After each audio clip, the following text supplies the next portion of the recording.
Alors, on va procéder en 3 étapes ce matin. On a une demi-heure ensemble. Je vais commencer avec l'entrée du programme. Ensuite, on va parler du programme en pratique. On va terminer, j'espère, avec 15 minutes à peu près pour vos questions sur le programme. Vous pouvez, à n'importe quel moment, vous pouvez soumettre vos questions sur le chat. Et une fois que je termine avec la partie plutôt formelle de la présentation, je vais regarder le chat et ensuite, je vais essayer de répondre à vos questions. Donc, pour commencer avec l'entrée du programme, je propose de vous montrer une petite vidéo qu'on vient de filmer il y a quelques semaines. Et là, c'est 3 minutes, seulement 3 minutes et demie, mais je pense que ça vous permet de voir pourquoi ce programme pourrait être intéressant pour vous.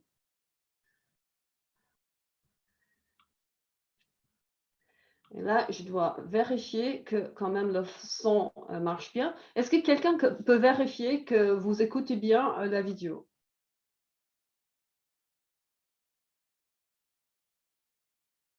Noémie, je vois votre nom en fait sur l'écran. Est-ce que vous pouvez confirmer que ça marche bien?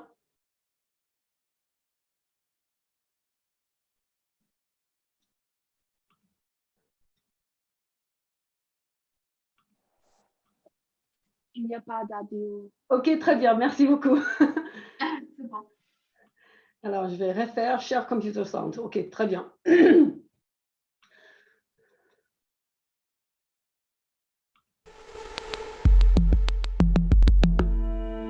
Donc, c'est un bachelor en économie qui s'intéresse aux enjeux historiques, sociaux et écologiques de l'activité économique.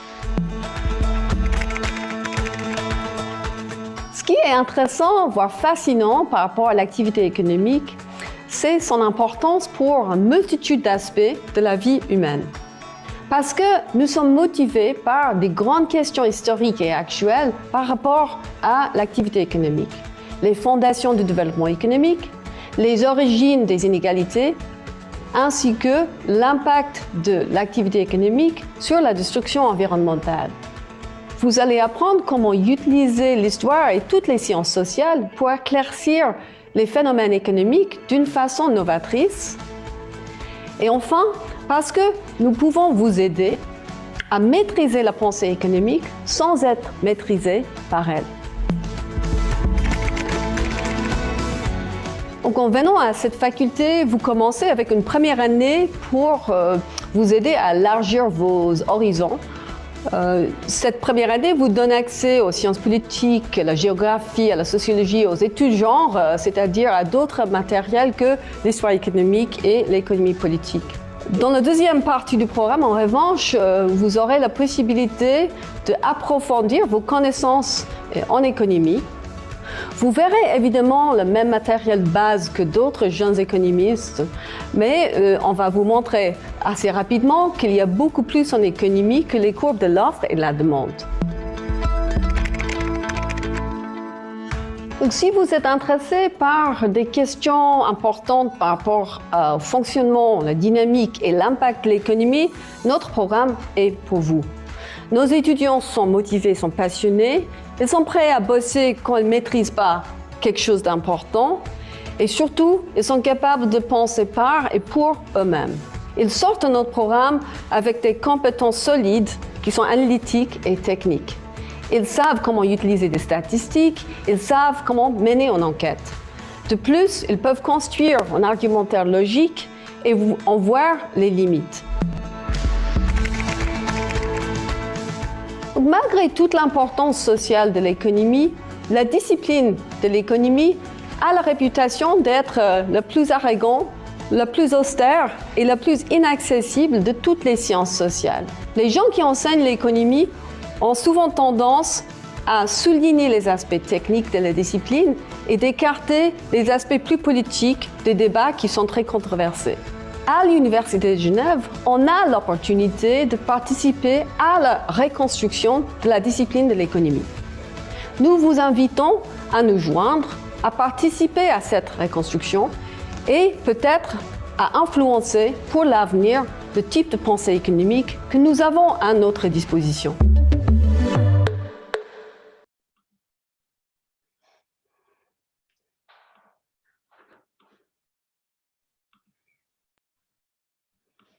Alors, j'espère que ça vous donne les éléments de base de l'esprit du programme. Ma seule critique de la femme qui présente dans cette vidéo, oups, la vidéo qui continue. We've been here too long.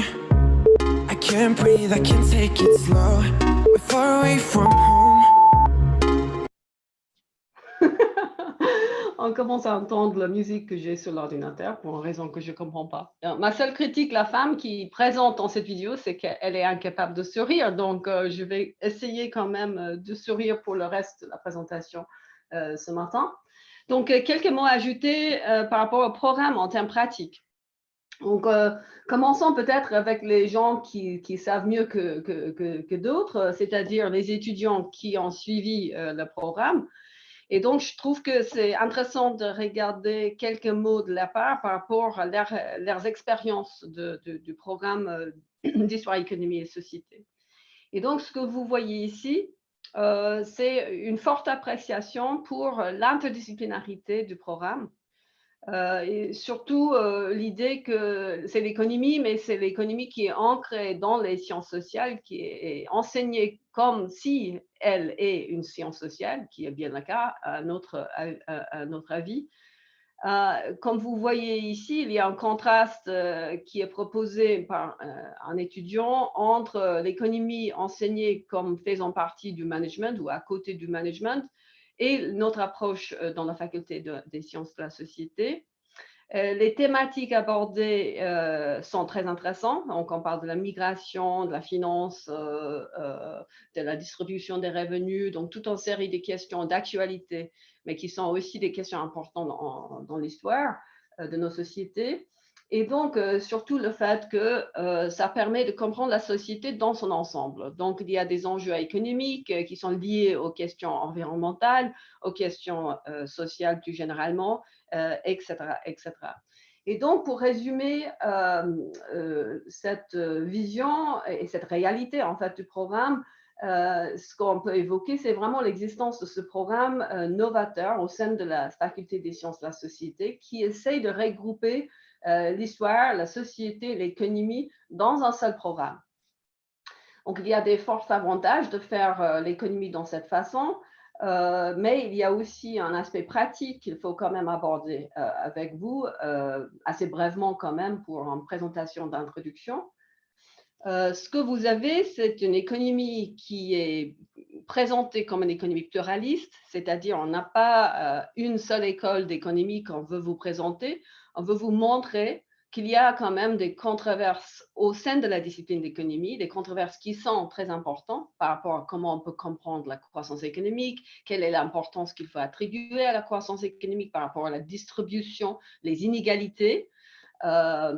En même temps, on propose une économie qui est ancrée dans l'histoire, c'est-à-dire on ne traite pas des questions par rapport à la migration, par exemple, comme si ces questions sont complètement nouvelles pour notre société. On montre que, en fait, ces questions datent de l'arrivée des Huguenots à Genève, par exemple, et donc on peut tracer le développement de nos réflexions en tant que société sur ces questions de migration dans le temps, et souvent en faisant comme ça, on éclaircit les enjeux de notre époque. Enfin, on propose une économie qui s'imbrique dans la société. Donc, on ne nie pas les liens très importants souvent entre les questions économiques et sociales, des questions économiques et politiques, des liens qui sont très évidents en fait aujourd'hui. Si on prend par exemple la crise sanitaire en cours, et on entend des débats par rapport à l'ouverture de l'économie et comment on peut finalement trouver un équilibre entre les soucis sanitaires et les besoins économiques. Et donc, en entrant dans le programme, vous abordez ces questions presque tout de suite dans la première année. Et en fait, il y a deux parties du programme, comme pour tous les bachelors dans la faculté des sciences de la société. Il y a d'abord cette première partie où vous faites 60 crédits. Comme vous voyez ici, il y a un certain nombre, les 2/3, qui sont des crédits obligatoires. Et ensuite, vous avez quand même un certain choix. Par Parmi les crédits obligatoires, il y a évidemment l'introduction à l'économie politique et l'introduction à l'histoire économique générale. Donc, ça montre jusqu'à quel point on prend au sérieux l'importance d'ancrer l'économie politique dans son contexte historique. En fait, ce cours d'introduction à l'histoire économique générale que j'assure moi-même, je m'amuse à dire que c'est une histoire du monde. En fait, c'est un cours assez vaste qui commence au XVIe siècle et qui va jusqu'au présent. Donc, ça donne un contexte historique très utile et stimulant, en fait, pour comprendre les enjeux de l'économie politique jusqu'à nos jours. De plus, il y aura aussi des cours de méthode, des cours de statistique, des cours qui vous aident à comprendre la démarche scientifique en sciences sociales. Et donc, ça veut dire que vous n'êtes pas limité à l'économie politique, l'histoire économique. Il y a d'autres sujets qu'il faut maîtriser. Et ça montre l'importance pour nous de vous donner une véritable formation généralisée en sciences sociales. Donc, en sortant de notre faculté, l'idée, c'est d'avoir quelqu'un qui est capable de parler des questions économiques dans leur contexte social historique et en même temps être capable de fonctionner en tant que spécialiste des sciences sociales d'une façon générale. Et ça veut dire qu'il y a des cours à choix également. Donc, vous avez aussi la possibilité de vous spécialiser un peu. Des fois, on parle de majeur et mineur. En fait, cette structure n'existe pas dans notre faculté, mais l'idée quand même reste présente. Et donc, j'ai par exemple les étudiants qui se spécialisent en économie, histoire et société, mais ils sont en même temps en train de suivre beaucoup de cours en sciences politiques. Et il y a d'autres, en fait, qui font la même chose, mais en sociologie. Donc, c'est possible, en fait, d'adapter votre parcours à vos intérêts, qui est très important.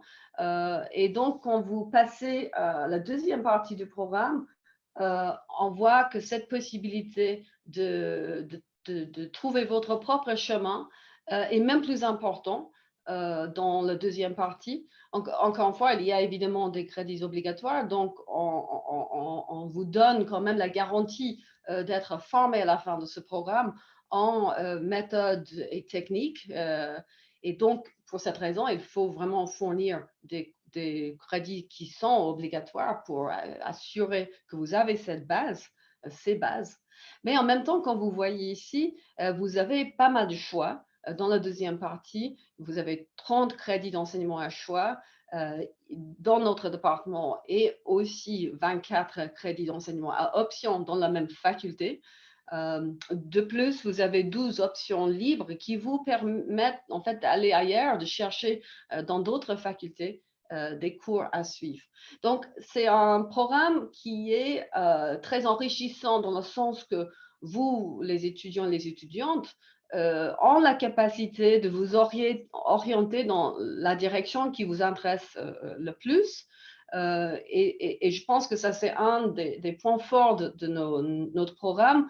On propose des bases, maîtrise des bases, mais on ne vous limite pas à ces bases. On propose une ouverture à plusieurs possibilités pour vos parcours.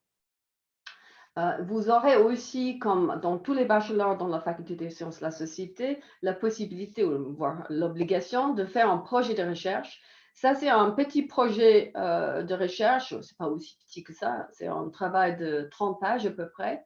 Et en fait, l'objectif principal de ce projet de recherche, c'est de vous permettre de montrer votre capacité de fonctionner en tant que chercheuse, chercheur indépendante, sous évidemment la direction d'un professeur. Pour beaucoup d'étudiants, je pense que ce projet de recherche représente la partie la plus intéressante du programme de bachelor. Donc, c'est un programme novateur avec ces 3 piliers, si vous voulez, qui sont intégrés. Et maintenant, j'espère que je vous ai donné quand même des éléments de base, suffisamment d'éléments pour que vous puissiez poser vos questions par rapport au programme.